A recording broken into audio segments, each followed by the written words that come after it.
is Pastor Afolabi, and I welcome you to today's Entrepreneurship and Business Management Training program. You will recall that a few months ago we took you through the orientation exercise where we prepared you for the skills training program, which you just rounded up. So it's a threefold program that the Delta State Government Job Creation Office is giving to you.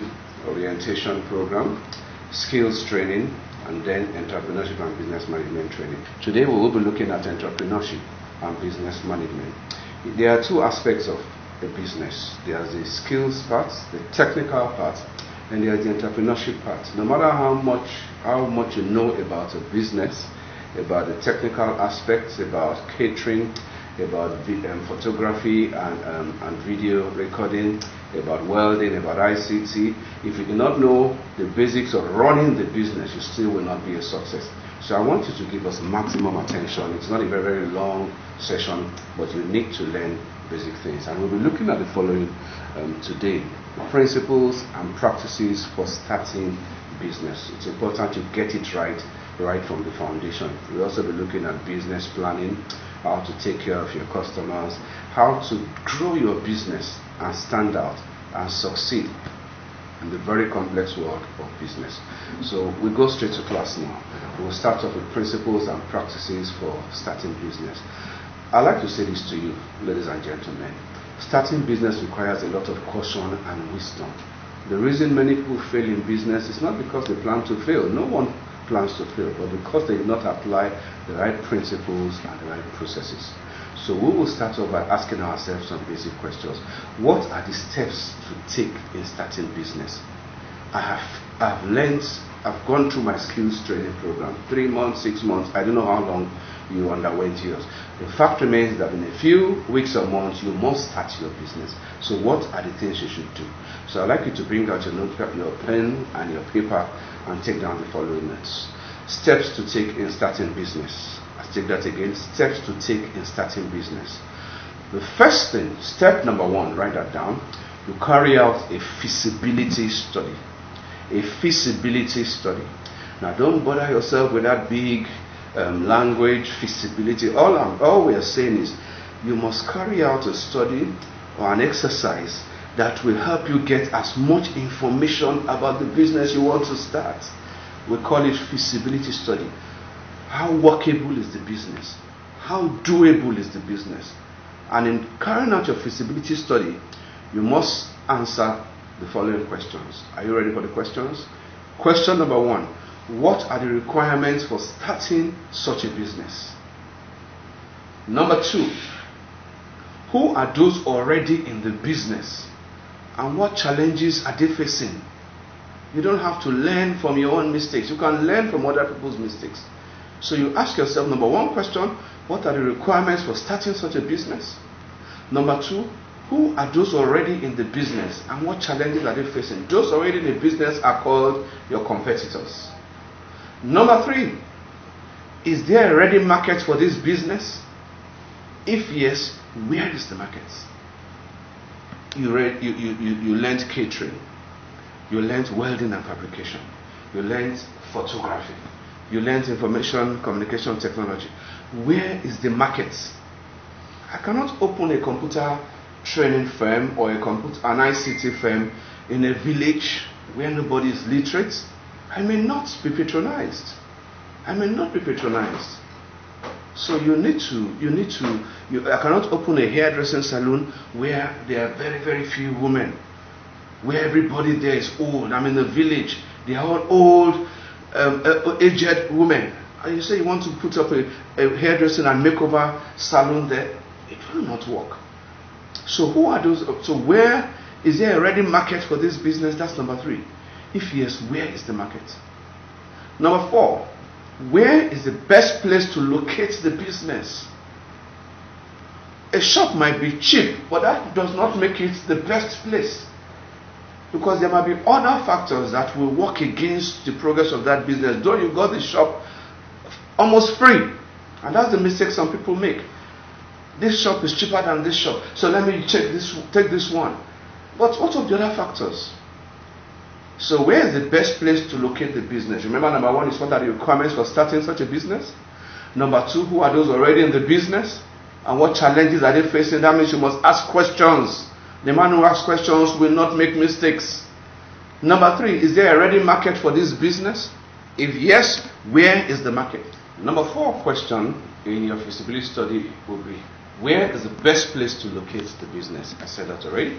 Number 5, about how much is required to start off and where can I get the money from? We call that funding needs.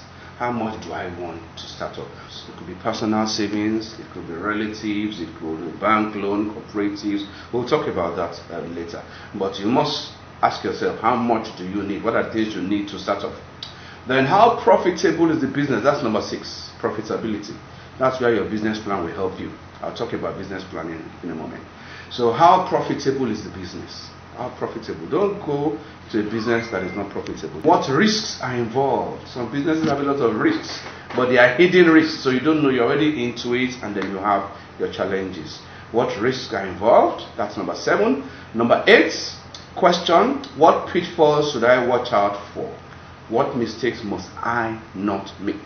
And then the last question in your feasibility study will be, what is the survival rate of this business? People who have started it, are they still in business, or they start off and after some time the business dies? So those are basic questions you need to ask yourself in preparing your feasibility study.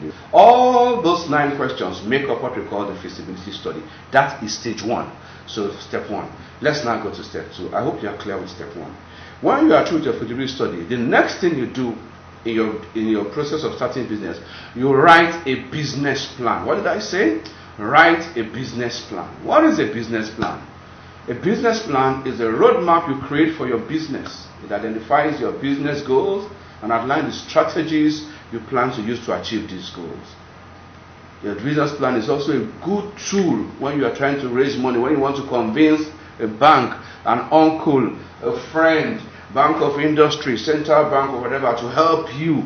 They will ask you for your business plan. And if you don't have a good business plan, you are not likely to get help. So what we have decided to do in the office of the Chief Job Creation Officer is to make the business plan a separate topic on its own. So when I'm through with this, I'm going to take you into the step-by-step process of writing a business plan. So for now, just take it that number 2 is you write a business plan. Number 1, carry out a feasibility study. Number 2, write a business plan. I told you I will teach you business planning in details in a moment. Then step 3, you now carry out what we call market survey. Market survey. You identify your markets. You assess the market by targeting the customers most likely to need your products or services. Step 4, you determine how much you will need to take off and start sourcing for the funds immediately. Don't waste time. Don't waste time. So I'm going into fashion design. Let me use that as an example. I use that example a lot. I really wonder why. So I have been given maybe a machine or 2, I don't know, from the government. I've been given some basic things to start up, but I have not been given money for a shop. I've not been given money to advertise my business. I've not been given money for my signboard. The government cannot give you everything. So where am I going to get additional funds from? You may wish to consider the following. Write this down very quickly. Funding options, areas I can get money from. Number 1, write this down. Personal savings. This is not the time to start changing your phone. It's not the time to start engaging in unnecessary personal expenses. Any money you have, channel it into the business. So personal savings, sale of assets. Some of you might have some assets. Maybe your dad left a piece of land for you. He left a car for you, or you have something. You could sell it, put it into the business, and then later on you can replace this thing. Then family and friends. Talk to your family members. Talk to friends. You never know. They just might support. You could join cooperatives. You could go into partnership. You could go into partnership with a like-minded individual. All right, but you have to watch out for some pitfalls in partnership, which we'll treat maybe some other time. You could collaborate. You could go for microcredit schemes. And you could go for bank loans, soft loans from the bank. The banks will give you money if you have a good business plan and you show seriousness. Step 5. This is very advisable. Register your business name with the Corporate Affairs Commission. Register your business name. It will help you. It will help you. and it's not as expensive as people think, which I think is 5,000 or so. You could get your business name registered. What are the advantages of registering your business? Number one, it gives the business recognition with the government. If your business is not registered with the Corporate Affairs Commission, the government does not know it exists. Number two, once your business name is registered, no one else can use that name, and that will help you to protect your business. Number three advantage of registering your business: without your business name registered, you will not be able to open bank account for the business. You can open for yourself, but for the business. All right, because banks will ask you, where's your registration certificates. All right. Number four, most investors will definitely want to know if the business is registered before they invest in your business or give you any form of support. So please register your business. It's not difficult at all, and it's not expensive as people want to make it. All right. What are the things I require to register my business? All they are going to ask you for when you go to the Corporate Affairs Commission, and every state capital has in Asaba. We have in Delta State, we have in Asaba. I think it's along the NBC Road, so you can make inquiries. All they will ask you for: the name of the business, the name of the owner or owners, if you are more than one. Where's the address? Where will the business be located? If you already have one, if you don't have one, you can use your house address until you get one. What are the services the business will render? They will want to know: is it catering? Is it photography? Is it fish farming? Is it whatever? Then you must have a valid identity card, maybe your national identity card, driver's license, whatever, okay? Then 4 passport photographs. And then your registration fee of 5,000 to 7,000 naira. After 2 weeks, it's registered, and you are now on the right path. So register your business. That is step what? 5. Okay. Number 6, choose a location for the business. Select a location that best fits the needs of your business. Please don't jump at any location you see. Some locations are cheap, but they are not good for business growth. So what are the things you should consider in choosing your business location? Are you ready for that? Okay, take this down now. Number 1, make sure where you are choosing eventually is a place that offers opportunity for growth and expansion. All right? Not that in the next 6 months you are looking for another place because there's no space for expansion. So number 1, a place that offers opportunity for growth and expansion.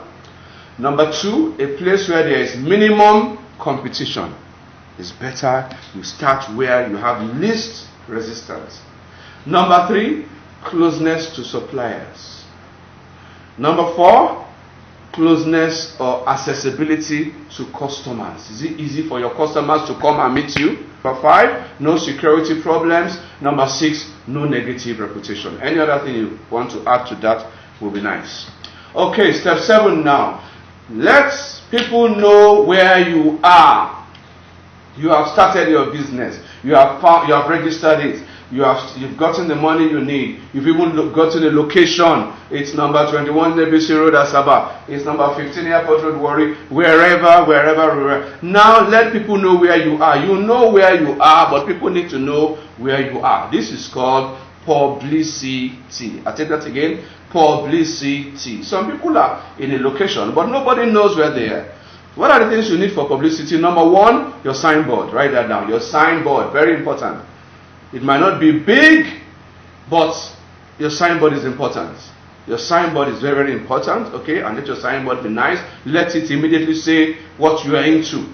Number 2, you may consider banners. Put banners around your location. ABC catering services now in this area. XYZ, whatever, now in this area. Small banners, big banners. You could say flyers, distribute flyers around. Then you could also have a business card, which you would take to certain people and let them know that this is what you are into. So publicity involves your signboard, your banners, your flyers, your business card. This is letting people know where you are. That's step 7. Now, you go to step 8. Advertise and market your business. Let people know what you do. Publicity is letting people know where you are. Advertising and marketing, letting people know what you do. It's not enough for people to know where you are. They must also know what you do. This is what we call advertising. Alright? And marketing. These are some tips that will help you to market your products fast. Are you ready for this? Send SMS to people you think may need your products. Use word of mouth. Talk to people about your business. Take advantage of social media. Many of you are on WhatsApp. You're on Facebook. You're on Instagram. You're on Twitter. Take advantage of all this. Then you could design a beautiful website for your business if you can afford it. Target your market well. Offer discounts on your products or services. Let it be a little bit cheaper than your competitors so that they can come to you. Alright? Send proposal to specific people, organizations that you believe will need your products. For example, I'm into fashion designing. I could send a proposal to a school. That is what I want to do. A banner will not be okay for a school, so a proposal will do that. I'm into interlocking. I'm into fish farming. I could send a proposal. A proposal is just a 1-page or 2-page document to maybe a hotel or an eatery. I want to be supplying you fish. My rates are more affordable, my fish are bigger, and so on and so forth. So those are some areas you can, alright, then make sure you package your product well and let your prices be very reasonable. These are some ways you can market your products very, very fast. If you have money, you can even advertise on radio. You can advertise on radio, make some noise, let people just know that this business has come to town. Okay, and don't forget flyers, don't forget posters. You can make announcements in your church and so on and so forth. Step 9. Take customer care seriously. You now begin to take care. Now you've started a business. You've gotten your location. You are doing what you should do. Customers have started coming now because you did your marketing well. Now they've started coming. You must take care of your customers. Here are some customer care tips for you. Please write this down. Write this down. Number 1, make your customers feel welcome at all times. Always have a smile waiting for them, even when it's not convenient. Number 2, be patient with your customers, please. Number 3, be polite to your customers. Why? Because the money is in his pocket. The customer makes paydays possible. I take that again. The customer makes paydays possible. Without the customer, there's no business. Don't see the customer as an interruption. See the customer as a vital part of your business. Because without the customer, there's no business. So be polite to your customers. Be available for your customers. Be timely and prompt in your service delivery. Take their complaints and grievances seriously. Anytime they complain, apologize and then take it, quickly correct the complaint. Use appropriate language. Don't say things like, I don't know, how much do you even have? Please go. No, don't talk like that. Show that you care. Provide high quality service at all times. Strive to exceed the customer's expectations. Strive. Try and do more than they're expecting. Honor your customers. Let them feel appreciated. Thank you is a great and powerful word. Treat your customers with courtesy and regard.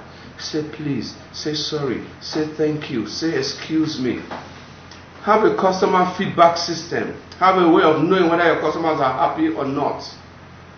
You can also have a suggestion box in your office area so that they can put their suggestions for you and then take their complaints seriously. So those are some customer care tips that will help you. Please take them seriously. Your customer is the most important part of your business. Without the customer, there's no business for you. So we'll round up here. This is the first lesson, starting business. We'll take a short break and then we'll come back for how to write a business plan. I'm sure you learned something. All right. And thank you so much for your time.